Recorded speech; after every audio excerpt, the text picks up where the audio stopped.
पद से इस्तीफा दे दिया है, जिसके बाद से ये शुरू हो गई थी सिलसिला राजनीतिक गलियारों में, सियासी गलियारों में कि किसका नाम होगा बिहार से लेकर, क्योंकि बिहार में विधानसभा होने वाला है नवंबर या अक्टूबर के आसपास, क्योंकि मौजूदा कार्यकाल 22 नवंबर तक का बताया जा रहा है मौजूदा शासन का। तो ये भी बताया जा रहा था कि हो सकता है कि बिहार से, राजस्थान से कई नाम आ रहे थे कि उपराष्ट्रपति हो सकते हैं। फिलहाल अब 9 सितंबर को उपराष्ट्रपति पद के लिए चुनाव होगा, तब स्पष्ट हो जाएगी स्थिति कि आखिरकार जगदीप धनखड़ की जगह पर कौन उपराष्ट्रपति बन रहा है। इलेक्शन कमीशन ने अधिसूचना जारी कर दी है इसके लिए।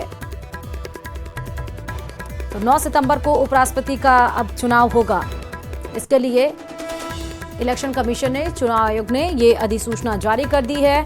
बड़ी खबर इस वक्त की आपको बता रहे हैं।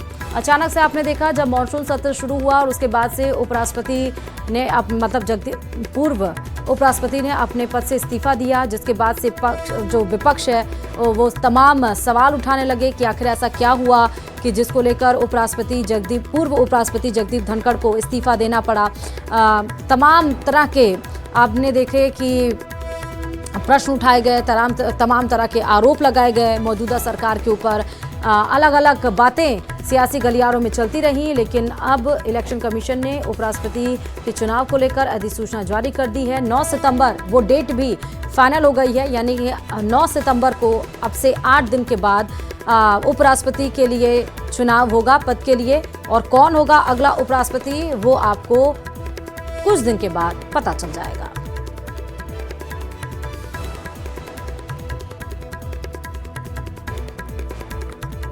ज्यादा जानकारी के साथ संवाददाता विनीत इस खबर पर जुड़ चुके हैं। विनीत, पूर्व उपराष्ट्रपति जगदीप धनखड़ ने जब अपने पद से इस्तीफा दिया था उसके बाद से तो पता है कितना सियासी भूचाल आया था, लेकिन अब 9 सितंबर को डेट डिसाइड कर दी गई है, अधिसूचना जारी। विनीत।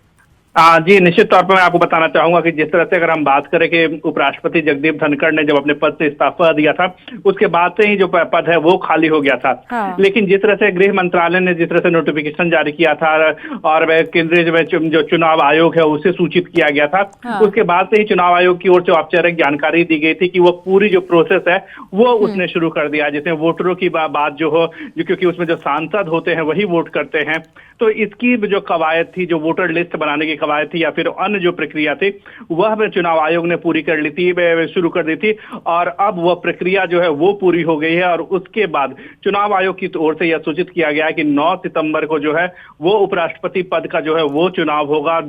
उपराष्ट्रपति पद के लिए जो है वो वोट डाले जाएंगे। इससे पहले जो है वो नॉमिनेशन होगा, जिसमें जो सत्ता पक्ष की ओर से है वो उम्मीदवार उतारे जाएंगे। हालांकि में सत्ता पक्ष की ओर से यह कोशिश की जाती है कि उपराष्ट्रपति का जो चुनाव हो वह निर्विरोध हो, लेकिन निश्चित तौर पर विपक्ष जो है वह भी अपना उम्मीदवार जो है वो उतारेगा।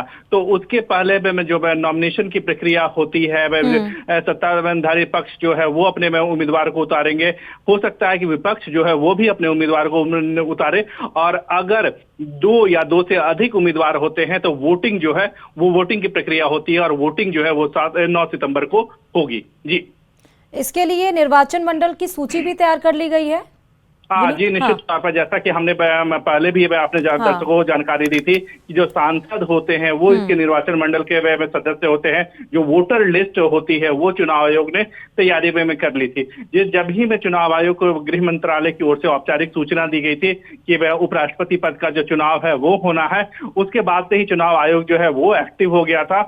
और सबसे पहले उन्होंने एक प्रेस रिलीज जारी की थी, जिसमें उन्होंने साफ तौर पर कहा था कि जो उपराष्ट्रपति पद के लिए जो आवश्यक तैयारी होती है वो तैयारी चुनाव आयोग की ओर से शुरू कर दी है, जिसमें एक मुख्य में जो होता है कि वोटर में कौन होंगे, कौन कौन वोटर हैं, क्योंकि अगर हम बात करें तो कुछ सदस्य जो है वो बदलते रहते हैं, या फिर चाहे वो राज्यसभा के सदस्य हो या फिर लोकसभा में भी अगर किसी कारणों से किसी ने इस्तीफा दे दिया हो या किसी का निधन हो गया हो, तो ऐसे में जो वोटर में बदलते हैं, तो इसी प्रक्रिया को जो है वो चुनाव आयोग ने जो है वो पूरा किया है।